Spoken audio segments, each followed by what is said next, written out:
안녕하세요. 족부정형외과 전문의 김재범이 들려드리는 발간한 톡톡 시간입니다. 네, 오늘의 주제는요. 통풍의 증상, 진단 및 치료에 대해서 말씀을 드리려고 합니다. 먼저 통풍이 뭔지 말씀을 드릴게요. 통풍은 저희가 한문을 보면 아플 통자에 바람풍자를 씁니다. 그래서 스치는 바람에도 통증이 생기는 병을 이야기를 해요. 근데 이러한 통풍의 증상이 주로 엄지발가락 또는 발목 부위에 많이 나타나기 때문에 저 같은 족부정형외과 전문의가 많이 보게 되는 질환이어서 제가 오늘 이 통풍에 대해서 좀 소개를 해드리려고 합니다. 먼저 통풍의 증상이 특징이 있어요. 그리고 통풍 자체가 특징이 있거든요. 그래서 그 부분에 대해서 좀 말씀을 드릴게요. 통풍은 주로 남자 환자분들, 여자 환자분들에 대해서는 많이 나타나진 않고요. 남자분들이 다친 적이 없는데 하룻밤 사이에 갑자기 내 발이 빨갛게 붓고 심하게 아파서 병원에 내원하게 됩니다. 그래서 대부분 아침에 와요. 오후까지 견디질 못합니다. 그리고 주로 엄지발가락 또는 발목에 발생을 했는데 이 사진이 이제 전형적으로 보여주는 사진이어서 제가 발췌를 했는데요. 엄지발가락 내측 부위가 이 부위가 이렇게 빨갛게 붓고 아프거나 아니면 발목이 좀 전체적으로 빨갛게 붓고 아픈 증상이 있습니다. 그리고 특징적으로 보면은 이게 스치는 바람에도 아픈 증상이라고 그랬잖아요. 그래서 이게 스치면 되게 아파서 환자분들이 양말이나 신발을 신고 오지 못하는 경우가 많고요. 그리고 걷질 못하기 때문에 목발을 짚거나 휠체어를 타고 오는 경우가 많습니다. 그래서 이러한 통풍은 저희가 어쨌든 그 예전부터 이제 들려오는 얘기를 보면 맥주랑 치킨 이런 음식이랑 연관이 있다는 얘기를 대부분 환자분들이 알고 있으세요. 그래서 통풍의 원인은 문제가 되는 음식을 과다하게 섭취하는 거였습니다. 맥주랑 치킨을 세트로 많이 먹거나 돼지고기랑 맥주를 세트로 많이 먹거나 이런 음식의 과다한 섭취가 예전에는 문제였다면 요즘에는 다 관리를 하기 때문에 그렇게 이런 것들을 많이 드시는 분들이 없어요. 그렇지만 근래에는 피로와 스트레스로 인해서 몸의 균형이 깨지는 경우에 이렇게 통풍이 오는 경우가 많습니다. 그래서 통풍의 원인이 예전과 지금은 좀 다르다라는 것을 제가 말씀을 드리고요. 그러면 도대체 이 통풍은 뭐가 원인이 돼서 우리 몸에 뭐가 문제가 돼서 생기냐 이거죠. 잘 살던 우리가 왜 갑자기 몸에 문제가 생겨가지고 관절이 아파서 걷지도 못하느냐. 통풍은 주로 고요산혈증, 우리 피 안에는 요산이라는 요소가 있습니다. 그러니까 그 요산이라는 요소가 피 안에 적당량이 있어야 되는데 그 요산이 확 많아져 버리면 그 요산이 많은 요산이 어디 가겠어요? 돌아다니면서 몸 안에 여기저기 붙겠죠. 그 중에서 관절에 붙게 돼서 통증이 유발되는 경우를 저희가 통풍이라고 합니다. 통풍이라고 하고요. 그 중에 엄지발가락 발목 관절이 주로 침착이 되기 때문에 저 같은 이제 족부정형외과 의사가 많이 보게 되는 거죠.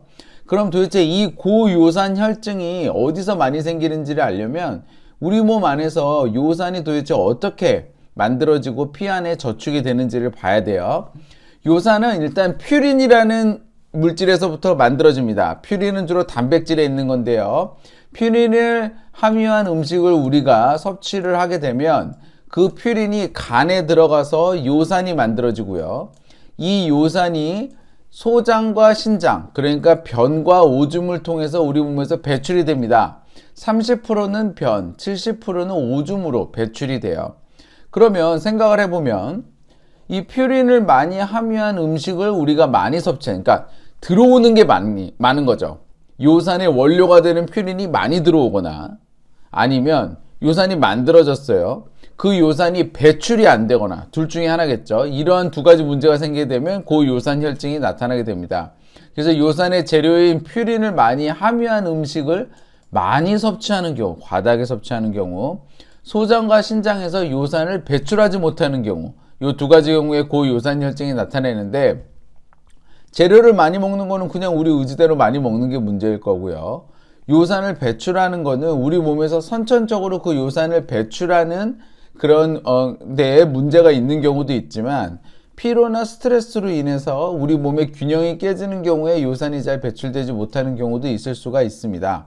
그래서 마지막으로 다시 한번 정리를 해보면 고요산 혈증의 원인은 퓨린이 많이 들어간 음식, 알코올, 뭐 소다, 그리고 이런 생선, 그리고 치킨, 튀긴 종류 이런 음식을 과다하게 섭취를 하거나 아니면 우리 몸에서 선천적으로 배출의 저하를 못 하는데 그 와중에서 피로나 스트레스가 있으면 더 심하게 배출의 저하가 생긴다는 거죠.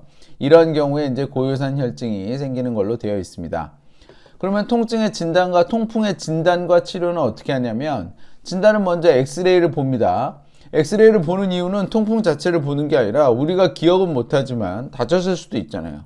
그러니까 다친지 안 다쳤는지를 확인을 하는 거고 초음파를 봅니다. 초음파를 보면 주로 관절이 부어있기 때문에 이게 관절인데 관절 주변이 이렇게 부어있는 양상이 확인이 되고요. 그 다음에 이제 파워 도플러라고 그래서 염증 반응을 확인하는 그런 모드가 있습니다. 초음파를 보면 그럼 이렇게 빨간색으로 막 번쩍이는 게 보여요. 그럼 이거는 관절이 부어있고 염증이 이렇게 심한 거는 통풍의 가능성이 높겠거나 하고 저희가 의심을 할 수가 있고 그 다음에 이제 피 검사를 해봅니다. 피 검사를 해봐서 고유산 혈증이 있는지 없는지를 확인을 하는 거죠. 그러면 이제 치료를 해요. 이제 급성으로 통증이 있을 때는 어떤 치료를 하냐? 통풍에 특화된 약이 있습니다. 그게 콜킨이라는 약이고요. 그래서 먼저 콜킨하고 진통소염제를 써보고 그래도 안 되면 관절각 내에 스테로이드 주사를 놔서 급성기에 있는 통증을 치료를 합니다.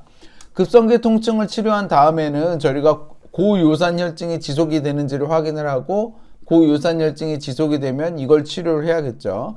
그러면 고요산 혈증을 어떻게 조절을 하냐? 저 같은 경우에 이건 의사마다 좀 다를 수 있어요. 근데 저를 기준으로 하면 요산 수치가 9 이상인 경우, 7까지가 정상인데요. 9 이상인 경우에는 요산을 낮추는 약제 알로퓨리놀이라는 약을 사용을 하고요.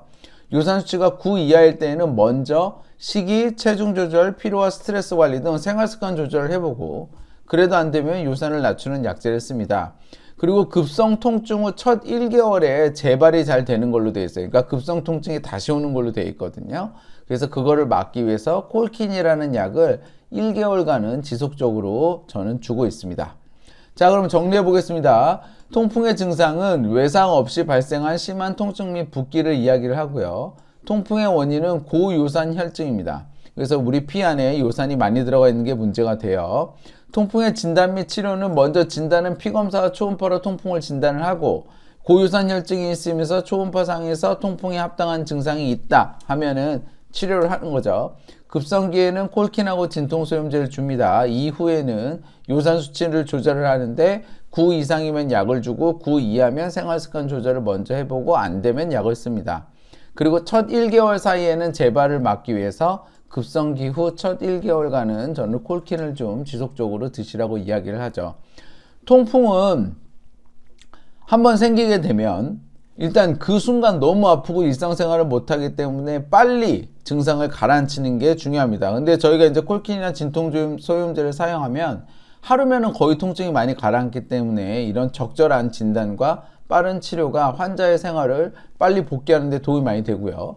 그 다음에는 고요산 혈증을 그 이후에도 그냥 조절 안 하고 그냥 놔두면 지속적으로 요산이 쌓이기 때문에 관절이 크게 망가지는 경우도 있어요. 그래서 지속적으로 이 통풍을 잘 조절하는 게 굉장히 중요합니다. 그래서 통풍을 적극적으로 치료하셔서 건강한 발걸음 회복하시길 소망합니다. 건강한 발걸음 행복한 100세 인생 발에 관한 톡톡이 함께합니다. 네, 저는 서울대학교 의과대학을 졸업을 했고요. 다수의 TV 프로그램에서 저의 생각과 의견을 말씀드린 바 있습니다. 이 영상은 제가 환자분에게 직접 저의 생각과 저의 지식을 말씀드리기 위해서 제작을 했고요.